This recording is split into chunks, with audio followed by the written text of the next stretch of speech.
বাংলায় ভোটার কার্ডের এসআইআর প্রক্রিয়া চূড়ান্ত তালিকায় যাদের যাদের নাম ডিলিটেড রয়েছে তারা আবার নতুন করে আবেদন করে নিজেদের নাম তালিকায় তুলতে পারবে। ইতিমধ্যে নির্বাচন কমিশনারের পক্ষ থেকে এই কথা জানিয়ে দেওয়া হয়েছে। এর আগের ভিডিওতে আমি ডিটেলসে শেয়ার করে দিয়েছিলাম কমিশন কি কি বলে দিয়েছে, কারা কারা আবেদন কোথায় গিয়ে করতে পারবে। এই ভিডিওর মাধ্যমে তোমরা জানতে পারবে যাদের নাম ডিলিটেড রয়েছে তারা কোথায় গিয়ে আবেদন করবে, কোন ফর্ম জমা করতে হবে, কি কি ডকুমেন্টস তোমাদের লাগবে, সমস্ত কিছু স্টেপ বাই স্টেপ এই ফুল ভিডিওতে আমি তোমাদের সাথে শেয়ার করে দেবো। অবশ্যই ভিডিওটিকে লাইক করে দিও এবং চ্যানেলের নতুন দর্শক হয়ে থাকলে সাবস্ক্রাইব করে পাশের বেল আইকনটি অল করে দিও এরকম গুরুত্বপূর্ণ আপডেটগুলি পাওয়ার জন্য। এবং যাদের যাদের নাম ডিলিটেড রয়েছে তাদেরকে কিন্তু ডিএম অফিসে গিয়ে সরাসরি অফলাইনে আবেদন করতে হবে এবং যারা অনলাইনে আবেদন করতে চাও ইসিআই নেট থেকেও কিন্তু অনলাইনে তোমরা অ্যাপ্লিকেশন করতে পারো। এই অফলাইন ফর্মটি তোমাদের দেওয়া হবে, উপরে তোমরা দেখতে পাচ্ছ লিখে দেওয়া রয়েছে to the district election officer. বিষয়ের ক্ষেত্রে বলে দিয়েছে 28/2/2026 তারিখে প্রকাশিত নির্বাচক তালিকাতে নাম বাতিল সংক্রান্ত বিষয় পুনর্বিবেচনার আবেদনপত্র। অর্থাৎ তোমরা যে আবার করে পুনর্বিবেচনার জন্য নতুন করে যাচাইয়ের জন্য আবেদন জানাচ্ছ সেইটি এখানে বলে দিয়েছে। এই ফর্মটি কিন্তু তোমাদের অফলাইনে যারা যারা আবেদন করবে তাদেরকে দেয়া হবে। মহাশয় আমি অর্থাৎ যে আবেদন করছে সেই অ্যাপ্লিকেন্টের নাম দেবে, পিতা মাতা বা স্বামীর নাম এই ঘরে তোমরা বসিয়ে দেবে। বিধানসভা তোমরা যেই বিধানসভার আন্ডারে পড়ো সেই বিধানসভা ক্ষেত্রের নাম এবং পার্ট নাম্বার যে বলে দেওয়া রয়েছে সেই পার্ট নাম্বারের ঘরে তোমাদের পার্ট নাম্বার দিতে হবে। যারা যারা ওই এনুমেরেশন ফর্ম ফিল আপ করেছিলে ওই ফর্মের ওপর কিন্তু পার্ট নাম্বার বলে দেওয়া রয়েছে, ওই পার্ট নাম্বার দেখেই কিন্তু তোমরা এখানে বসাবে।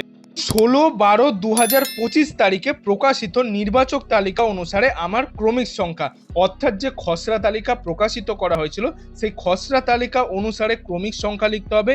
এপিক নাম্বার যে আবেদন করছে তার ভোটার কার্ডের যে এপিক নাম্বার সেই এপিক নাম্বার এখানে লিখে দিতে হবে। আমার নাম 28/2/2026 তারিখে প্রকাশিত চূড়ান্ত নির্বাচক তালিকা থেকে বাতিল হয়ে গেছে। আমি অর্থাৎ যে আবেদন করছে তার নাম দিতে হবে। বিধানসভা ক্ষেত্রের নাম পাটের একজন স্থায়ী বাসিন্দা এবং ভোটার তালিকাতে অন্তর্ভুক্ত হবার যোগ্য, মানে আপনি যে ভোটার কার্ডে অন্তর্ভুক্ত হওয়ার যোগ্য, কোনো কারণে ভুলবশত নাম ডিলিটেড হয়ে গেছে আবার আবেদন করছেন সেই ক্ষেত্রে এটি বলে দেওয়া রয়েছে। তারপর এখানে বলেছে যে মহাশয়ের কাছে আমার বিনীত নিবেদন যে বিষয়টি পুনর্বিবেচনা করে আমার নাম ভোটার তালিকাতে অন্তর্ভুক্ত করা হোক। এবং এখানে বিনীত অর্থাৎ আবেদনকারীর যে স্বাক্ষর অথবা টিপসই তোমরা চাইলে এক্ষেত্রে করতে পারো। এবং ফোন নাম্বার অবশ্যই তোমাদের কিন্তু একটি কন্ট্যাক্ট ফোন নাম্বার দিতে হবে। যারা যারা আবেদন করছো সেই আবেদনকারীর সই এবং যে ফোন নাম্বার সেটা কিন্তু অবশ্যই তোমরা এক্ষেত্রে।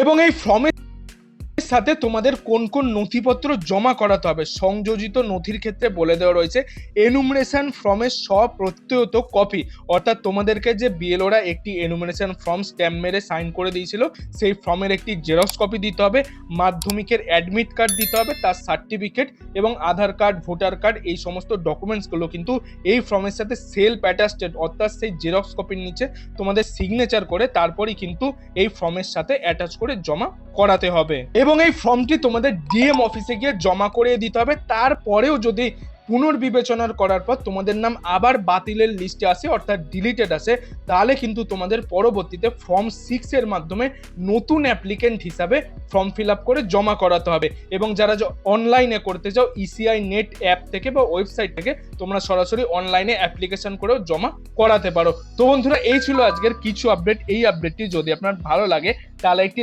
লাইক করে দেবেন এবং বন্ধু বান্ধব আত্মীয় স্বজন সবার মধ্যে এই ভিডিওটিকে শেয়ার করে দেবেন, তারাও যাতে এই নতুন আপডেটটি সম্পর্কে জানতে পারে। এবং আপনি যদি আমার চ্যানেল নতুন দর্শক হয়ে থাকেন তাহলে চ্যানেলটি অবশ্যই সাবস্ক্রাইব করে পাশের বেল আইকনটি অল করে দেবেন এরকম গুরুত্বপূর্ণ আপডেটগুলি পাওয়ার জন্য।